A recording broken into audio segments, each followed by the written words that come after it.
Good morning, Bella Vista. We're back again. In with Flynn.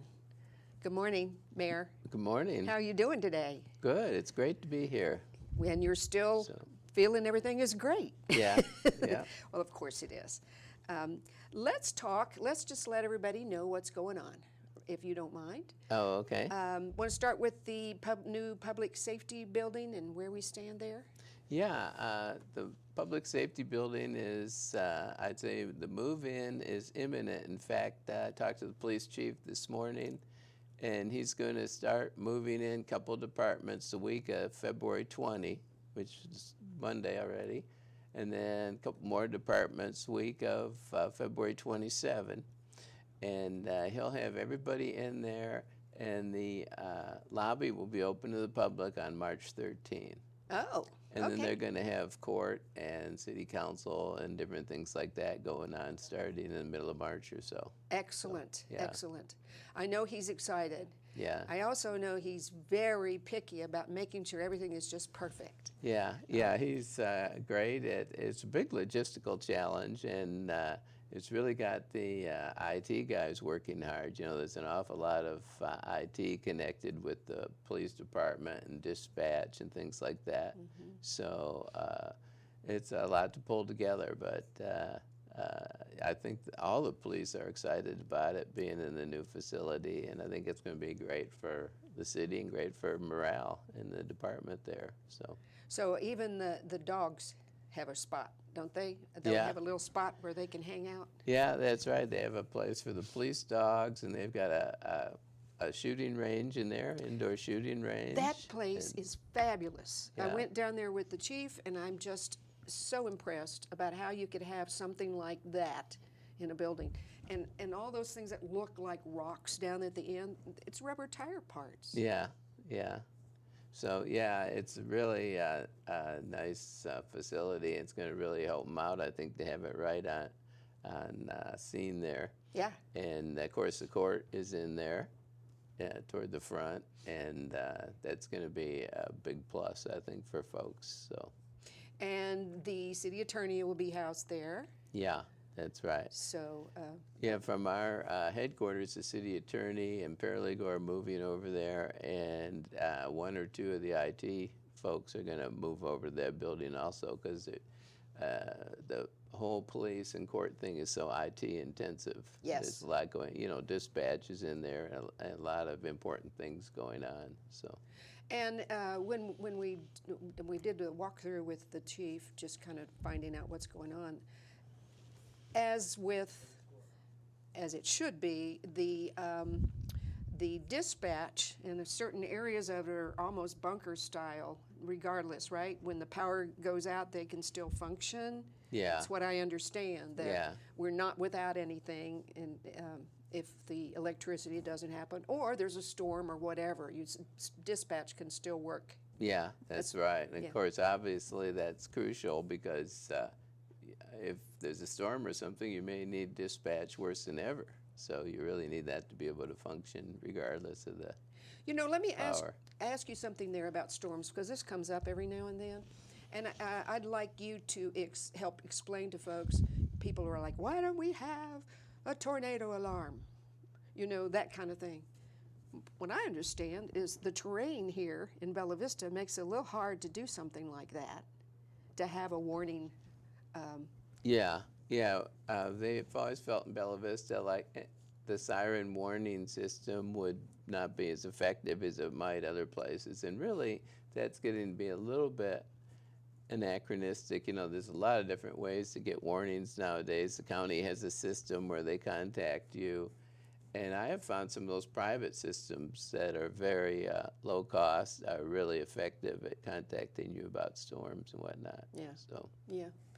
Okay, well, I'm excited, and actually, one of the artists and I did a walkthrough of that building the other day. There's some really cool things going to be in the background, a map of Bella Vista on the wall. And It's going to look really good. Yeah. Something for all of us to be proud of. So, yeah. And so I think, not for sure, but I believe an open house will be closer to the end of March or the 1st of April for the public. Yeah, that's probably, they want to give them a little time to get in, get settled, and then maybe have a ribbon cutting, open house type of event, that kind of thing. Sure. So, yeah. Maybe when the statue and the dog and everything are out front. That Yeah. would be really cool. Okay, so the fire station refurbishing, all of that.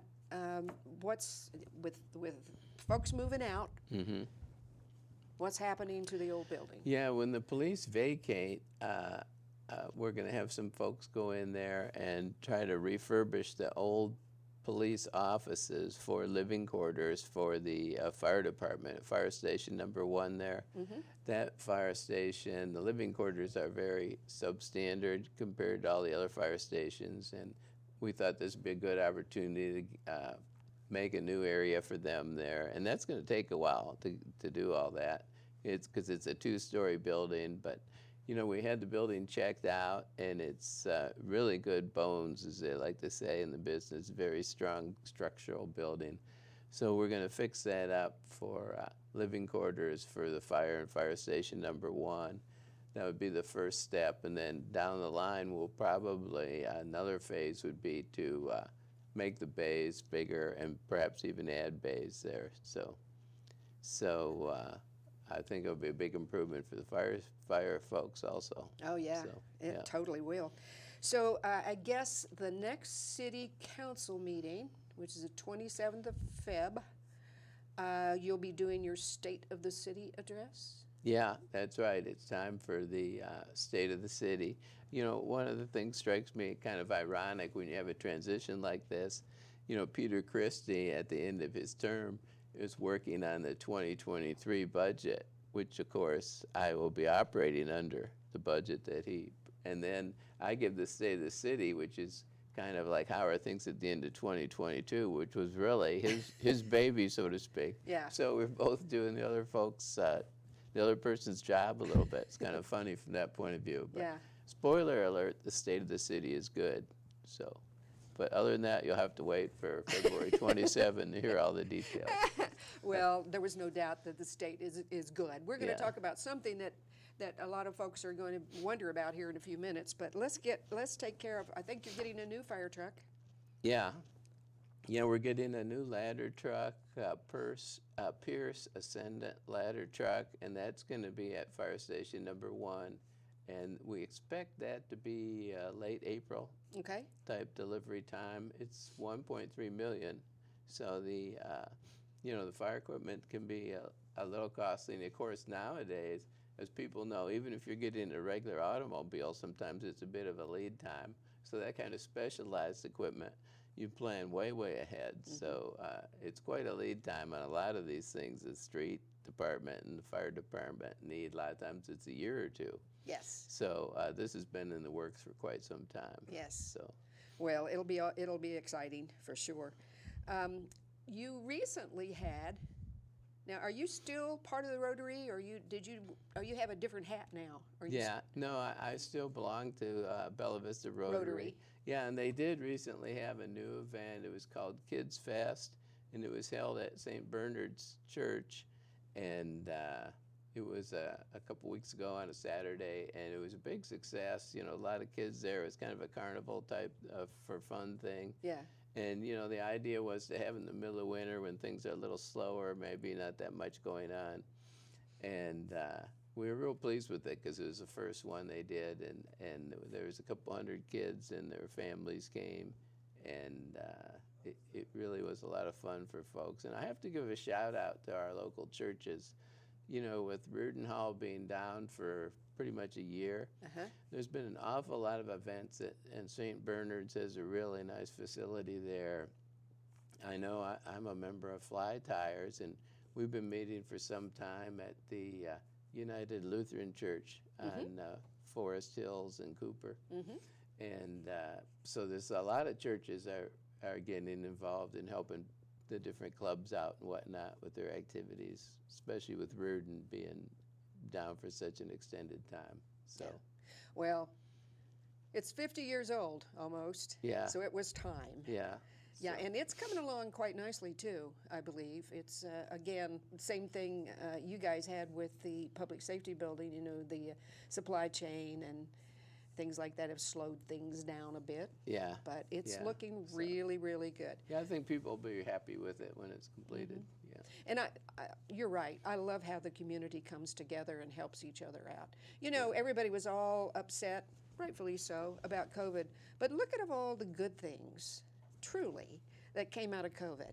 We started doing more, even though people probably hate Zoom, but at least we were able to conduct meetings still. Yeah. People help each other out.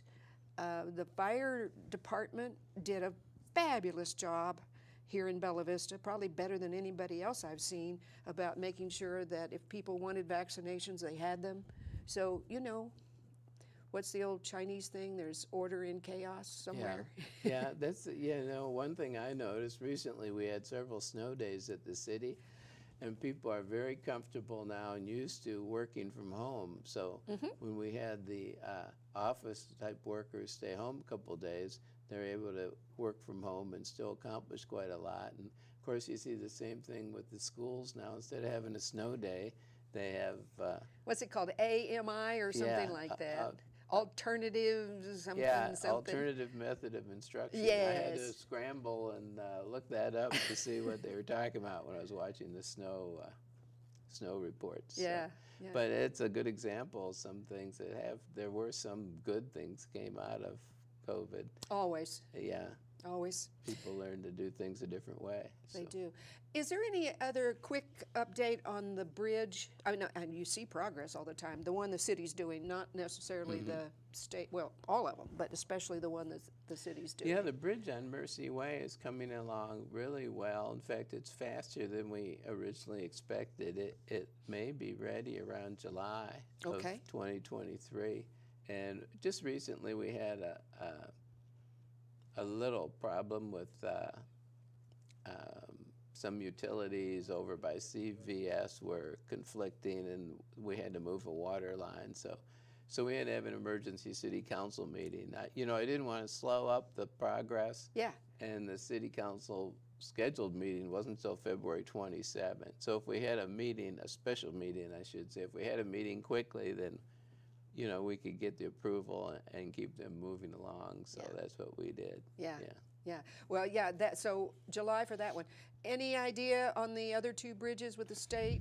Well, there's been a lot of discussion about those from residents commenting to me about it. No, you don't get calls, do you? And it's been pretty slow going. You Yeah. know, I think the state will be fortunate if they get that done by the end of 2023. But Really? It's been pretty slow going. It is a couple different bridges, but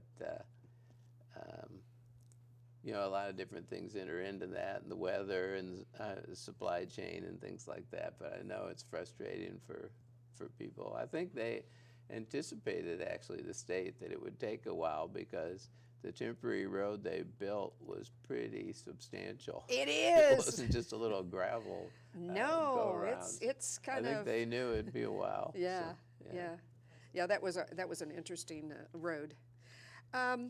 Growth. How's the city growth still continuing? Yeah, I was a little surprised. With the interest rates going up, I was anticipating a slowdown. We still may see that but in the residential permits in January, we had 40 permits this year, and last year in January we had 41. So it didn't appear to be any significant slowdown despite the interest rates and whatnot. And, there's still people moving into the area and moving into Bella Vista. So. And is that new, or is that permits for people buying existing and updating? No, that's just for new construction. Yeah. Because people are still buying the other ones and doing all of that. Yeah. Okay. All right. Let's talk about the potential elephant in the room that everybody wants to know about. So would you please give us an update on what you'd like to update us on concerning the potential state laws being presented? Yeah. And anything else you'd like to say? Well, yeah, as people may know, in December, council passed an ordinance having to do with regulating short-term rentals in response to a lot of concerns by the citizens. And since that time, there's been litigation filed against the city trying to restrain that ordinance from going into effect. And since that's in litigation, I won't talk about that and how that's going, but it's pretty early on. And the other thing that's happened is the state legislature has proposed a law that says cities cannot regulate short-term rentals in any way. And they've also proposed another law having to do with permits and trying to speed up the permit process for building permits, things of that nature. And this is kind of a trend we've had in Arkansas with our state legislature, that they try to go in and regulate city things, you know, kind of like Big Brother telling you how you should do things. Mm-hmm. It's funny, the federal government does that to the states, and the states complain about it. And then the states now, lately, are turning around and doing the same thing on the local level. And the Arkansas Municipal League advocates for us, for the cities, so they try to either prevent those laws or perhaps get changes in them to make them more acceptable. But both the Arkansas Municipal League and the cities themselves are not in favor of the concept of the state kind of imposing on the city what they can do and not do. We think it's better for democracy to have local laws, local control, so to speak. So we're a little disappointed in it, but you know, it'll play out however it does. And as mayor, I will, you know, act accordingly and do what needs to be done. So. But the municipal league is kind of lobbying for the city. Yeah, they are down there. For the cities, it's not just Bella Vista, right? I mean. Yeah, there's a lot of cities that are concerned about the short-term rental issue. And yeah, it's much more than Bella Vista. Eureka Springs and Hot Springs have both been active in that area. And there's some other cities around the state who have mentioned they're concerned about it. So it's a little bit of, it's definitely a concern. So I don't know how that'll play out, but I thought the citizens would be interested in knowing that that kind of thing is going on. And, you know, if you have a feeling one way or the other, you should contact your local state legislator and tell them both, we have both the Senate and the House of Representatives on the state level. Mm-hmm. And so there are local people that we've elected that you could communicate with about it. Yes, so. And that's what we're supposed to do. Yeah. Right. Instead of just sitting back at the house and complaining about it, we really should let them know how to represent us. Yeah. So you think those particular lawsuits, will those be kind of long-term? How long does it take something like that to go through and become legit? Oh, well, that's a good question. This particular lawsuit about the short-term rentals does have, it attempted to have a short-term temporary restraining order, so that part of it gets litigated fairly quickly. Then there might be more of a longer-term aspect to it also. So it's really hard to tell where it would go at this point. So no. Yeah. So is the city going ahead with its plan to begin to review short-term rentals? Yeah, our attorney advised us to continue on as normal. So that's what, you know, they're setting up all the procedures and whatnot for people to follow to, you know, if they want to apply for being one of the short-term rental permits and whatnot. So yeah, that kind of thing is ongoing. Okay, so we didn't stop anything. We're proceeding and we're waiting, and we'll do whatever the law says we're going to do. Yeah, correct. Yeah, okay. That's a good way to put it. Yeah. Well, I mean, that's America, right? Yeah, that's right. That's right. Okay. I know a lot of people are concerned about that. It's still important to come to the city council meetings, no matter what. Be respectful, but voice your concerns, because that's how you learn. Yeah. I see a lot of times, both with the BOA and the city, a lot of people come and they're very on the verge of being angry, but then they come and they find out oh, that's why. Yeah. That's way. So we're hoping that our job is to educate people, help them understand. You know, some of the things that are in place we don't even like, right? Yeah. I mean, but that's the way it is until things can be changed, Sure. or the understandings out there. Mm-hmm. Okay, so, you know, one more thing before we go. This may be a short meeting today, who knows? But I know you're about to do your first new member orientation as mayor. You're looking at me like, what? No, March the 11th is the next new members orientation for the POA, for new people coming to town. Yeah. And that's where Peter and, well, you and Yeah. Tom, and now I believe we'll even have the new director of the ACC there. Yeah, that's correct. Yeah. Selena Lay. Selena, yeah, Yeah. she's very. We interviewed her last month, and she's very active, thinking of how we can bring this forward and make things a little better, workable with the ACC, because it Yeah. is what it is. Yeah. Yeah, one of the things I've done since I became mayor, which keeps you kind of busy early on, you know, I've been meeting with all the different constituencies, the POA, the ACC, Cooper, representatives of the Walton family, the wastewater, village wastewater. You know, there's a lot of different folks to coordinate up with and meet with.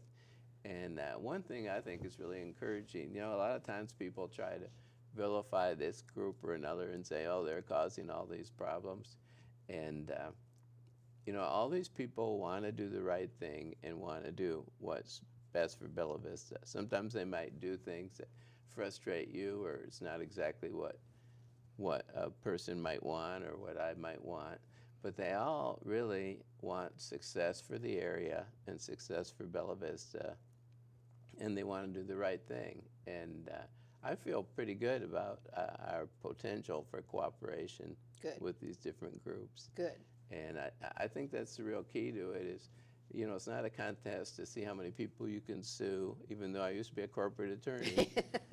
It's not a contest to see how many people you can sue or how much you can fight with people. It's about everybody getting along and working together for the common good.